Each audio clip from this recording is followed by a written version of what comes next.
Біздің жалпы мынау нысанаға алған объектіміз бұл мынау Нұр-Сұлтан қаласы қалалық мемлекеттік архивінің бүкіл 20-30 жылдарды қамтитын қоғамдық саяси оқиғаларға қатысты бүкіл жаңағы құжаттарды ғылыми айналымға енгізу.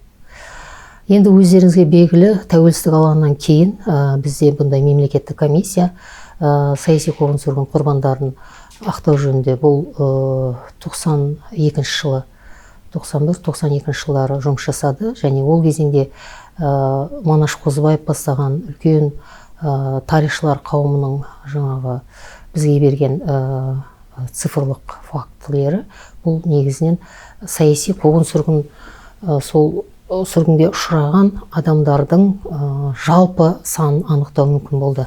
Яғни бір ашаршылықтың өзін алатын болсақ, ол енді 17-18 жылдан басталады Түркістан өлкесінен, содан кейін барлығымызға белгілі 29-31 жылдардан бастау алатын конфискациядан кейін сол 32 жылдардағы ашаршылығында. Соның өзінде бізде фактілер былай сөйлейді: 1 миллион бірінші жаңа 17-18 жылғы ашаршылық кезінде, одан кейін 700 мың 21-22 жылдар, және 31-33 жылдардағы 2-2 миллион деп осылай көрсетеді. Ал енді бүгінгі бұл бір бағыт. Ал екінші саяси репрессияны 37-38 жылдары бұл шарықтау шегіне жетті. Ол кезеңдегі құрбандардың саны қазіргі біздің тарихшыларымыз, зерттеуші ғалымдар 1,3-1,5 миллион шамасында айтып жүр.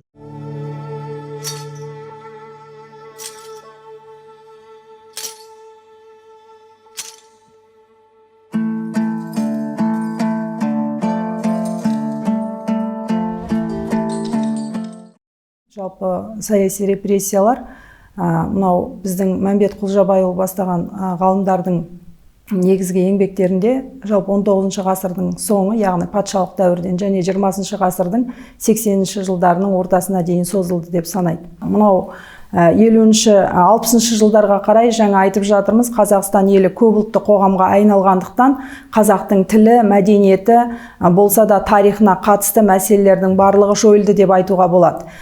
Бізде бір ғана мысал, қазақ мектептерінің санаты күрт төмен түсіп, оның орнына мынау орыс тілді мектептердің санаты көбейді.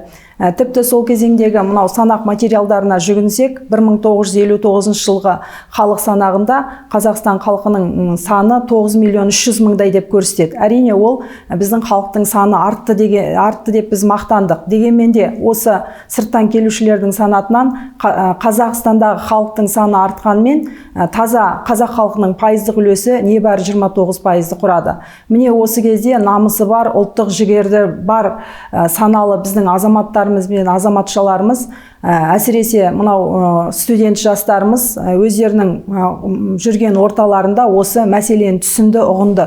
Сондай ұйымның бірі осы Жас тұлпар ұйымы еді. Енді Жас тұлпар ұйымы әрине өзінің негізін Мәскеу қаласында қаласа да, олар әр жерлерде жүріп, осындай ұлты үшін, жері үшін, елі үшін басын бәйгеге тіккен жастармен тікелей байланыста болды. Тек Жас тұлпар ұйымы ғана емес, бұл кезеңде Қазақстанда мысалы есеп деген ұйымда болды. Енді Жас тұлпар ұйымы белгілі деңгейде өзінің мақсатына жетті деп айтуға болады.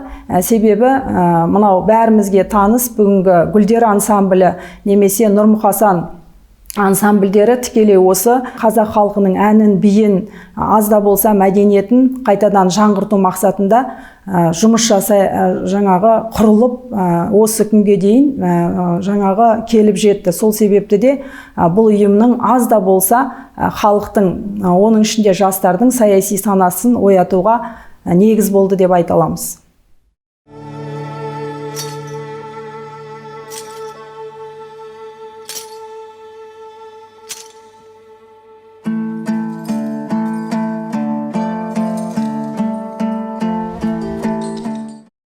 Надо сказать, что наша группа сталкивается с рядом таких проблем, которые надо решать на более высоком уровне. Например, очень медленно в Казахстане идет цифровизация архивных документов, особенно засекреченных фондов. Поэтому это продлевает сроки изучения. К сожалению, хотя по сравнению с этим, допустим, на Украине, в России все эти фонды большей частью рассекречены и доступны в онлайне. Поэтому мы можем, например, мы переписываемся с зарубежными архивами и быстрее получаем информацию там, нежели здесь. Второе. Мы сейчас работаем с потомками репрессированных, поскольку так получилось, что они вынуждены были покинуть Алмату. Я уже объясняла, что Алмата был столицей, поэтому здесь очень сильно работали органы слежки, органы преследования, и многие члены семей так называемых изменников Родины в рассыпную бросились просто в разные стороны. И в Бишкек тогдашние, уехали в Ташкент, другие государства, в Россию. Сейчас они постепенно, после обретения Казахстаном независимости, возвращаются. Это внуки, это снохи, это уже последующие поколения. Но у них на руках семейные архивы, что ценно, фотографии, воспоминания. И мы с ними тоже работаем. То есть наша группа работает очень в разных направлениях.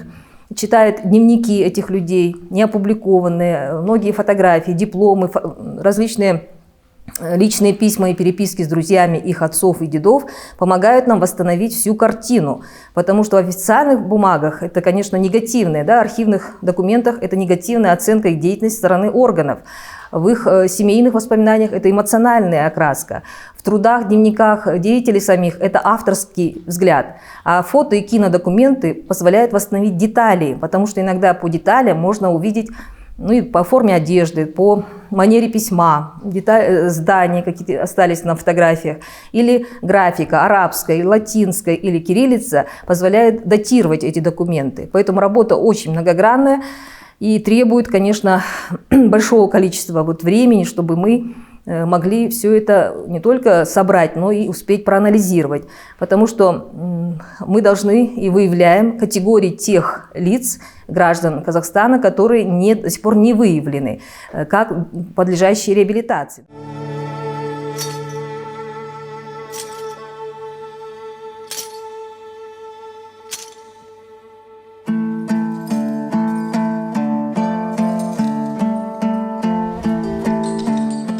У нас очень ответственная миссия, и мы понимали степень ответственности, и поэтому первой задачей, которую мы поставили перед собой, это, конечно, изучение информации, в том числе закрытая информация, специальная информация, находящаяся в архивах Республики Казахстан и за его пределами. Основной нашей задачей это выявление нереабилитированных жертв политических репрессий, которые мы находили на базе этих лагерей НКВД ГУЛАГа. Мне бы хотелось один очень яркий пример привести. В первую очередь наши историки начали работать по 3 направлениям. Первое – это, значит, в архивах Генпрокуратуры, связанные с лагерем Карлак в Карагандинской области. Второе направление, которое я возглавила, мы с научно-экспертным сообществом музейно-мемориального комплекса «Алжир» начали исследовать, казалось бы, на первый взгляд, очень интересную тематику об жертвах политических репрессий из числа казахстанок.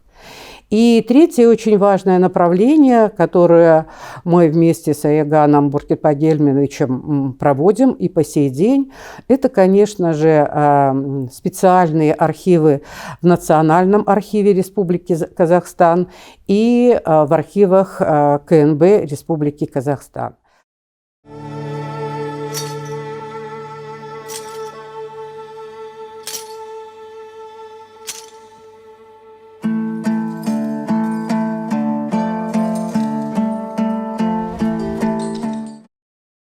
У нас есть много категорий жертв политических репрессий, которые по сегодняшнему законодательству, к сожалению, не подлежат реабилитации. Если мы посмотрим архивные документы, посмотрим ситуацию, которая была, скажем, в 1921 году, в 1930-1931 годах, мы увидим, что все критерии применения этого института, они налицо.